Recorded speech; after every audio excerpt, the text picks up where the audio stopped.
we are rejoined by Mark Schenecker, VP Direct Materials at Coupa, who just joined us for that last panel. Our subject is building a resilient supply chain amid shifting tariffs, a very, very timely subject. A warm welcome to the stage for Mark, please. Thank you.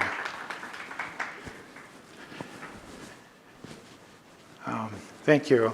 I wanted to just spend a few minutes talking about some of the experiences that we're having amid tariffs, right, and some of the customers I'm working with. And we're kind of seeing a pattern evolve into how people are addressing tariffs. So the first thing I did was, so I've been in the supply chain space. I'm for 25 years. And I thought I'd take a look at what are the different events, how volatile are things today, right? And what's amazing was to just say, so this is my list, it's not empirical, it doesn't come from any defined source, it's just some of the events that occurred while I was working on projects. And so this goes all the way back to 9/11. I got caught in Singapore. I couldn't get back in the United States, the airspace had closed. After 2 weeks, I had this idea. They just said, to the travel agencies, just go to the airport and try and find a way to get home. And so I go to the airport, everything to the United States is shut down. The airspace around the United States is an iron curtain. And I go all the way through the list, and at the bottom is Vancouver. So I connected through Taipei, and then I went up to Seoul, then I got to Vancouver, rented a car, and I got back to the United States. And it was a little bit of a circuitous journey. I wish I had thought of it earlier, right? But it said, if I can't get into the United States, my supply chain's broken because I can't get my products in either, right? So when I look back on it, these are the events that most affected me, right? And so I had a tsunami in Japan. I had a friend who was stuck in Europe from the volcano on Iceland. You had Hurricane Katrina, which just shut down everything that happened in New Orleans. That's an incredibly busy port, right? Now, we look and say COVID, right? It's an event that we can't control. So weather and medical global pandemics. Then you have tariffs. And you say, wait a minute, tariffs are something that we can control. And you realize that geopolitical volatility is worse than the weather, right? You just can't predict it at all. So, but what it really kind of highlighted to me was we've really tried to solve for logistics problems, not geopolitical problems and shifts. So it is a type of resiliency that I've never thought about in the supply chain. And this is something, if you've been working in this field forever. So this is a quote that I thought was really, really interesting, is that geopolitical shifts, the relationships between countries, and I'm not talking about a war in Ukraine or in Israel, right? We're talking about the geopolitical shifts that have come from recently taxes and duties, right, from tariffs. And and what we're seeing is here's a claim of a tariff or a duty, and then we're seeing it walked back, right? And this constant, there's going to be a duty, there's not going to be a duty. So what is my responsibility to the company, to the corporation, and my supply chain is to deal with a high tariff or a low tariff or an in-between tariff. So it's my job to figure out, okay, it's going to be volatile. That's the only truth I have. And it's not something that I've really proactively factored in a methodical and analytical way. So when I look at it, I basically say, okay, so what are the challenges that we have, right? And what I'm going to focus on is tariff volatility, because I think that we've done a pretty good job at figuring out, hey, if the Suez Canal was knocked out for 5 days, we rerouted, right? If I have the Houthis basically attacking ships, right, we rerouted. We also built up a military presence. We find a way to get products where they need to go, right? Unless the whole globe shuts down. Right?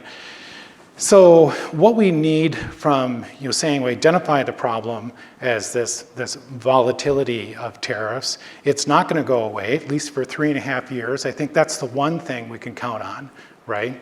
So we have 42 months more of tariff volatility. We saw it in 1.0, we're seeing it again. It's just something we can absolutely plan on.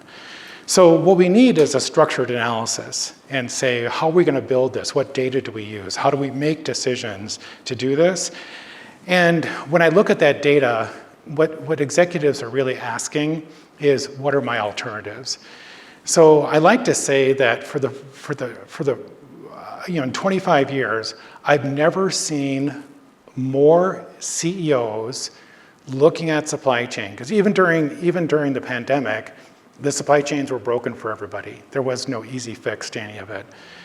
But CEOs are asking supply chain, they're asking procurement, they're asking legal, they're asking everybody, what do we do now, right? I've never seen so much attention on supply chain from the CEO, the office of the CEO, than I have today, because it's a geopolitical shift that's almost impossible to predict. So how do we go about addressing that?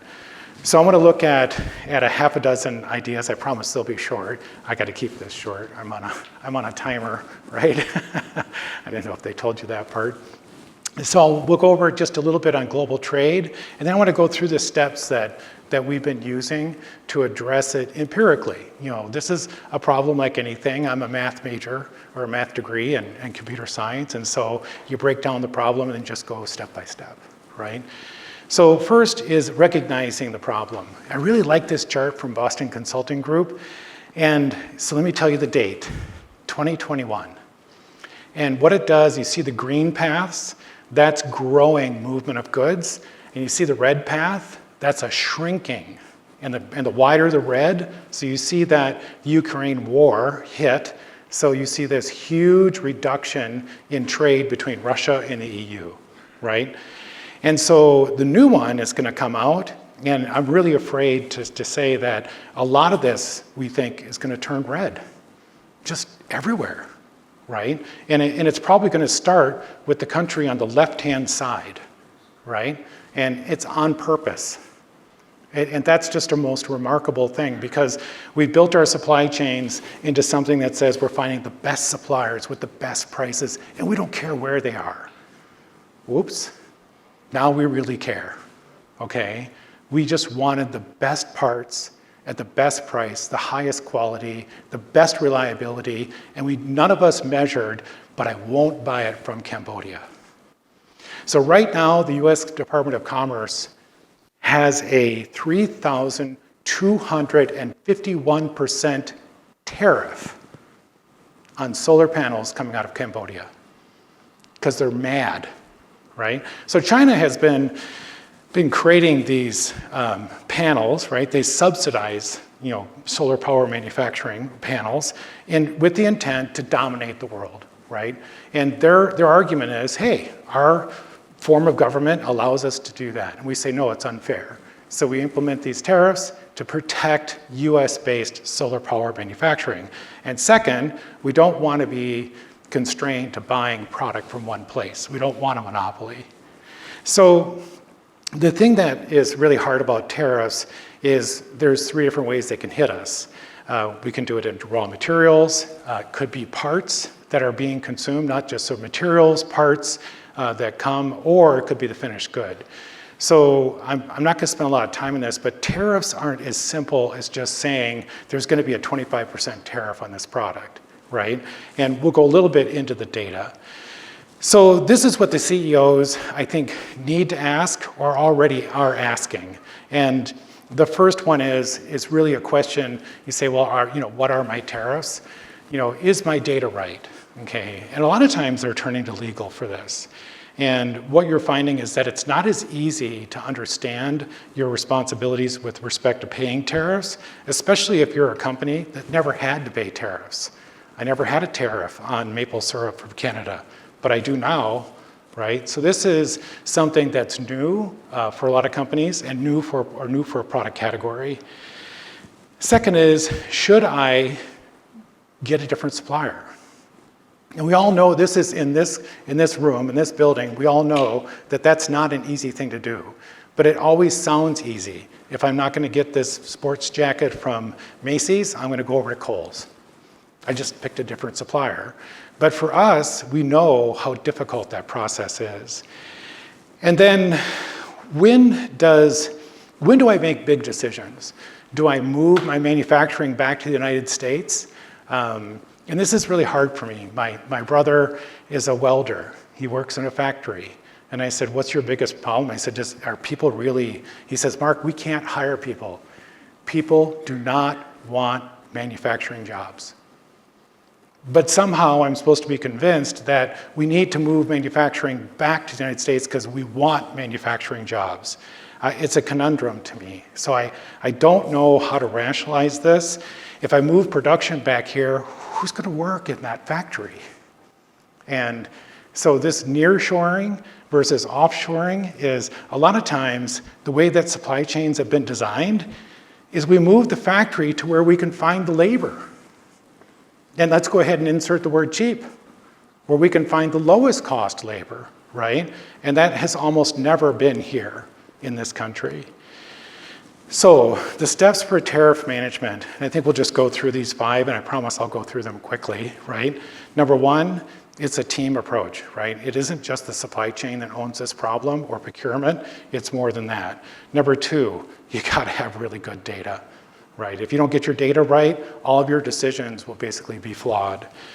And then 3, now we get into kind of the day-by-day work that we all do, which is source for diversification.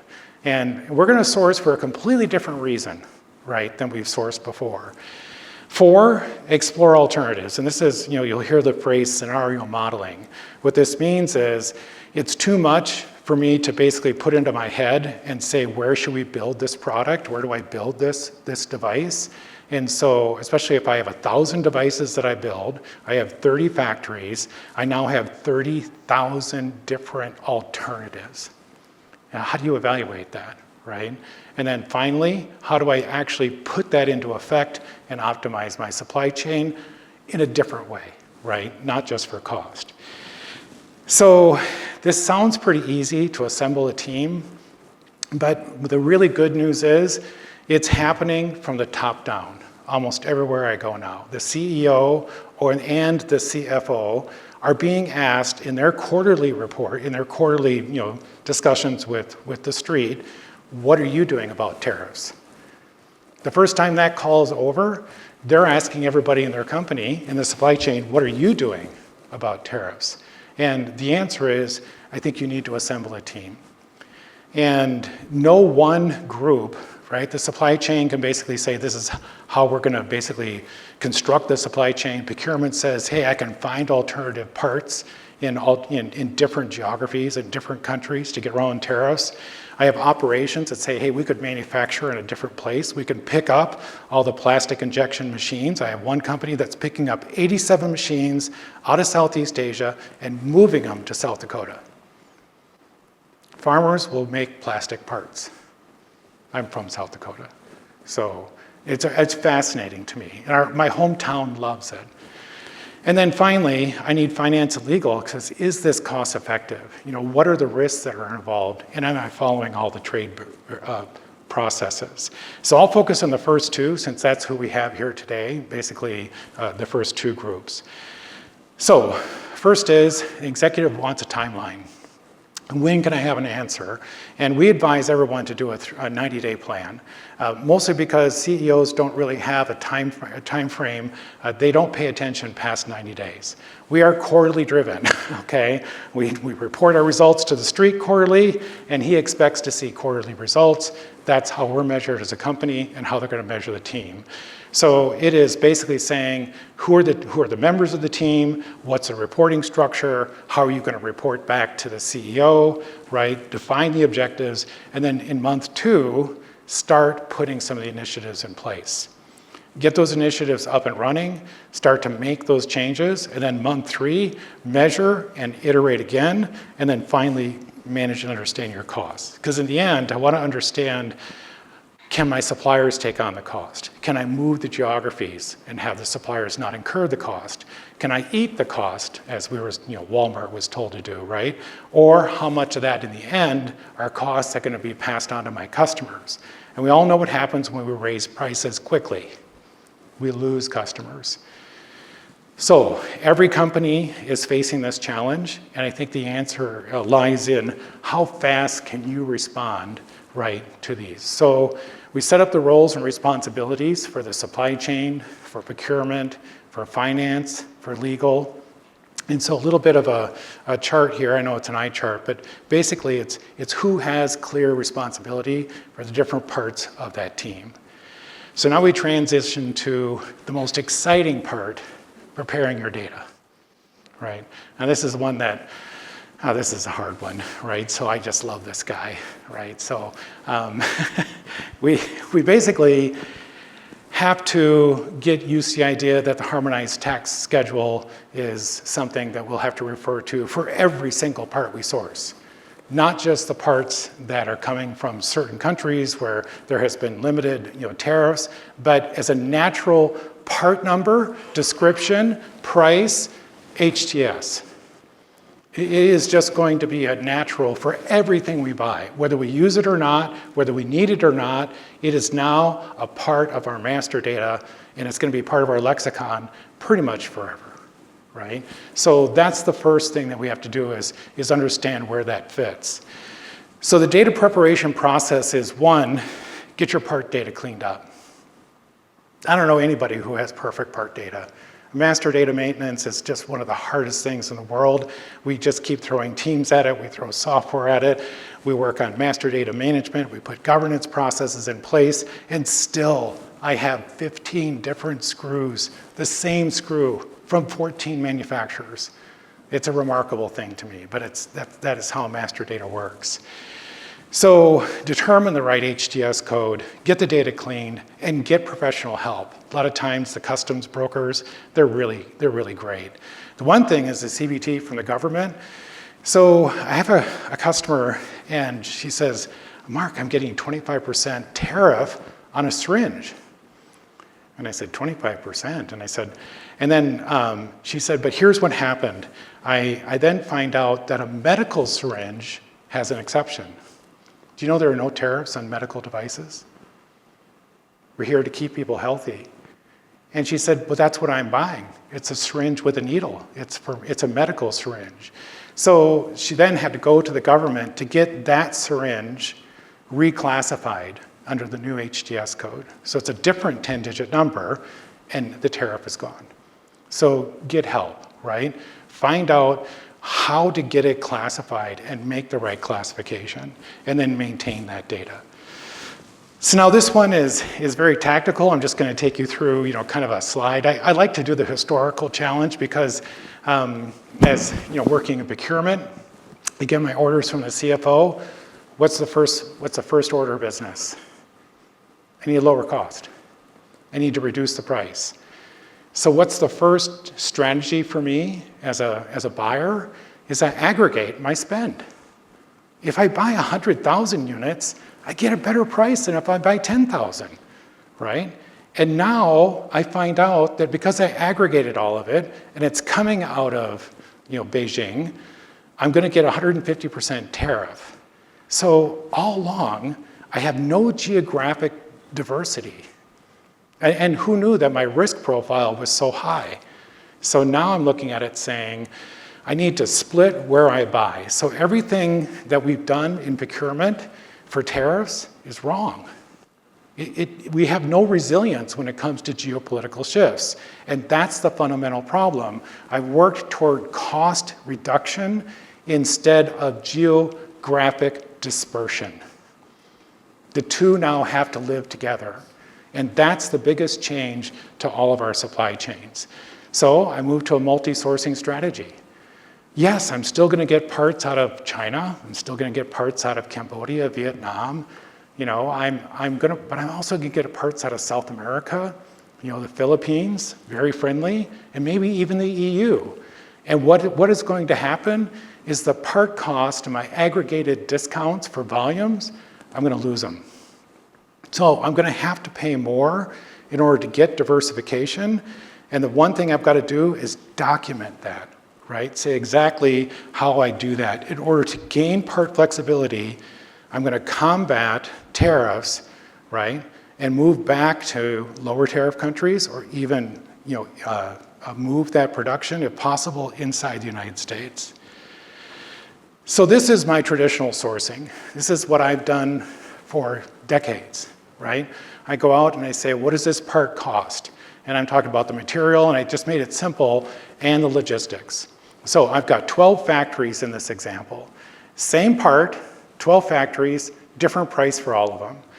Sometimes I'm buying from, I'll just use it, I'm buying from TI, and I have a shorter logistics route. I also have some factories at TI that are frankly just able to build that capacitor at a lower price.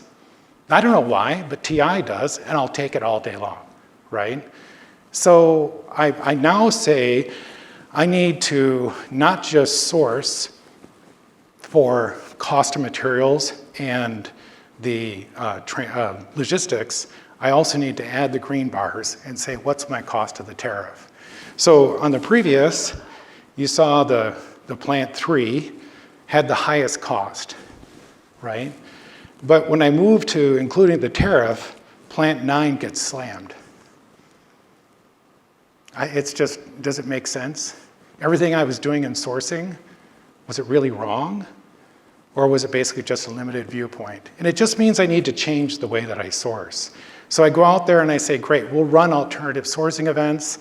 And I find out that for plants 8, 9, and 10, I can get a much better cost.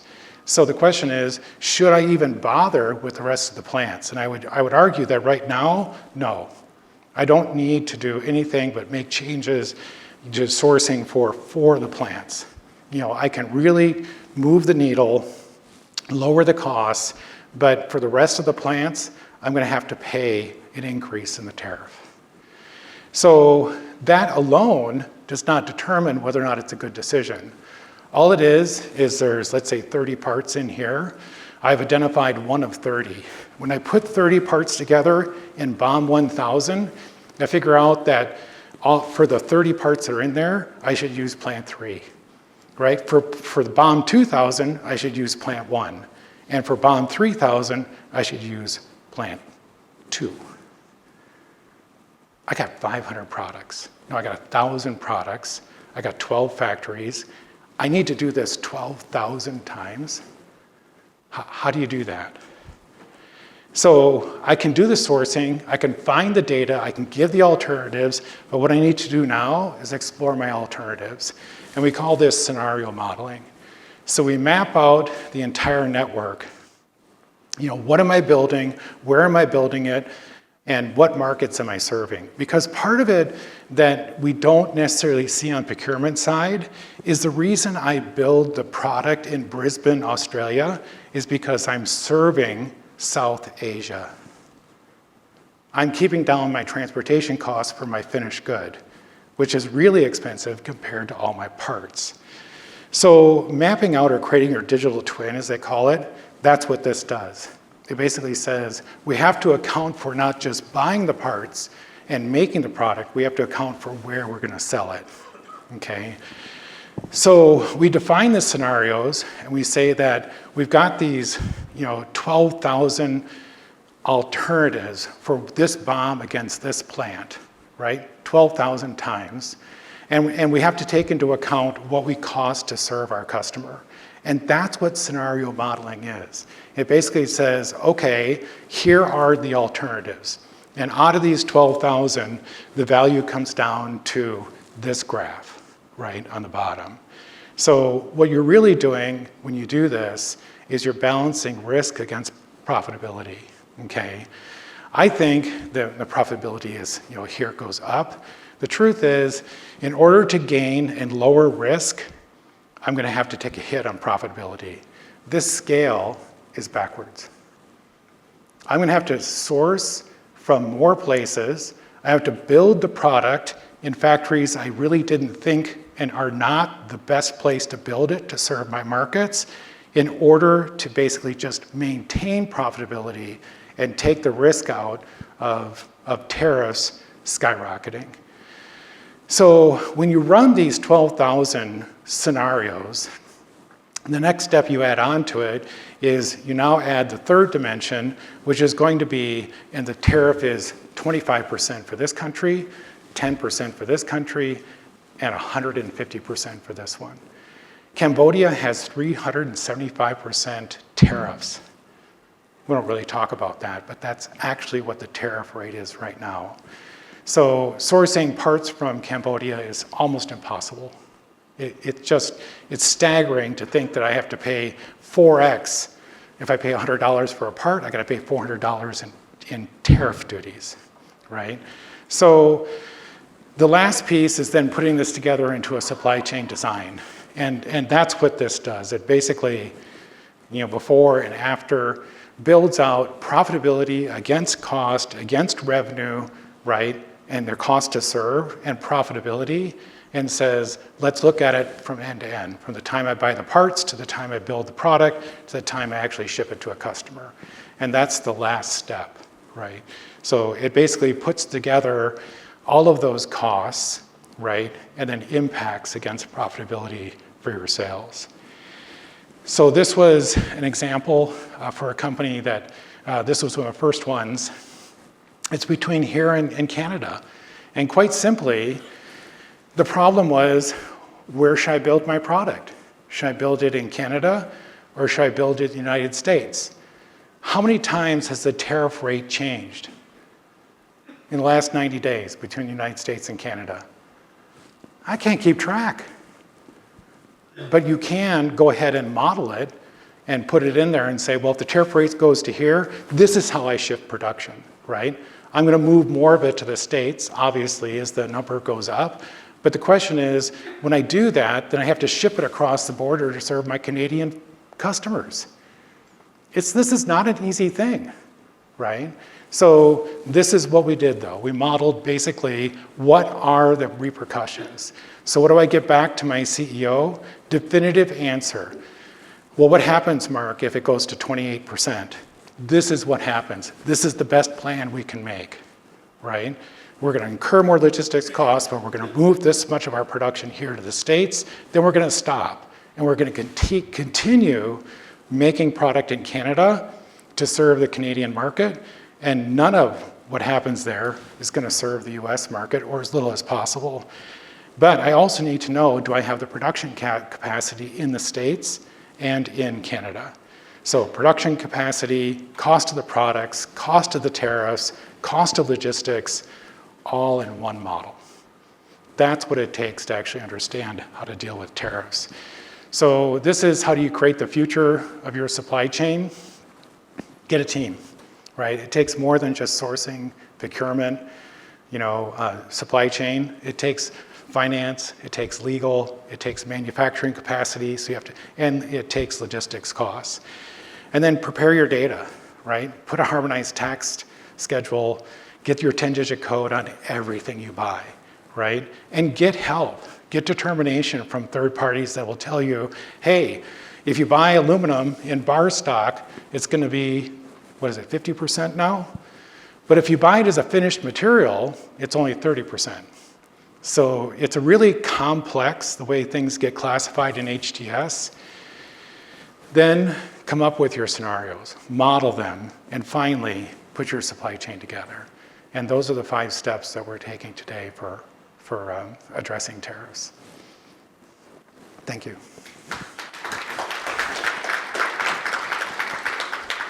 Well, Mark, I think I speak for everyone in the room about how much I learnt over the last 20 minutes. That was absolutely fascinating, very much technology in action. So thank you very much for that. We do have time for probably one quick question, if there are any. Yes, we have one in the middle. If we could keep this relatively short and sharp, I'd be very grateful. Thank you. So I just wanted your advice on building a lot of the cost impact of the tariffs and diversification of your supply chain. You understand, well, we can understand. But for me, it's also the additional resourcing and procurement and an R&D and the trial process, and its additional cost into the setup and manufacturing and compliance and things like that. Have you got advice on tools that actually can pull together all of that cost analysis? I think it starts with step 1, right? The data that you need for the analysis is in the team.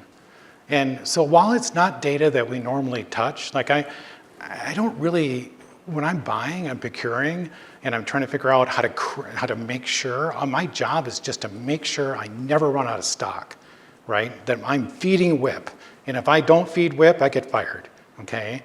Did you ever think about, well, what's my manufacturing capacity?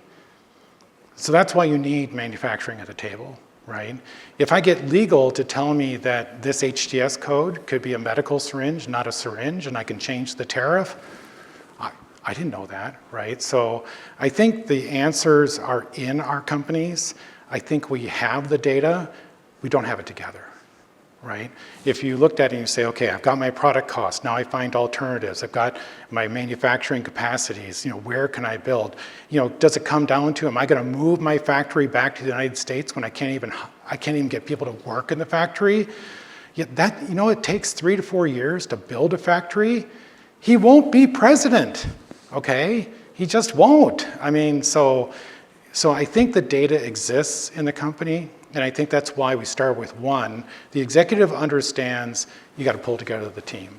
And the first time I was a part of this, I was fascinated. I just never really cared about finance. Well, I like payroll. I think they're great people. But other than that, I don't know what they do. But now I know, they can tell me what things cost, right? And believe it or not, I don't think you need more people in procurement. I think you need more people in finance. They can measure costs, they have tools, they're fascinating people. I don't understand why they do what they do or how they pursued that career, but oh my gosh, are they good at it, right? And the same thing with legal. So I think the right data are there, the right people, but they're not in supply chain or procurement. It's getting that team together. You are going to have a lot more suppliers.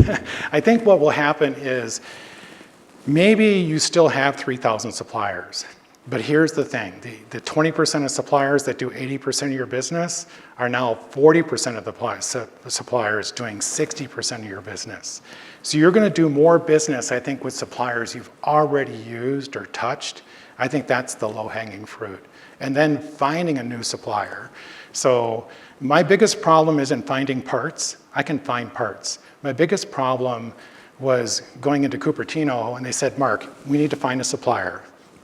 Okay, he needs to be able to bond 2 millimeter titanium to 3 millimeter aluminum, or aluminium, thank you. And I'm like, oh, that's a phone, right? And I don't need somebody to sell me titanium.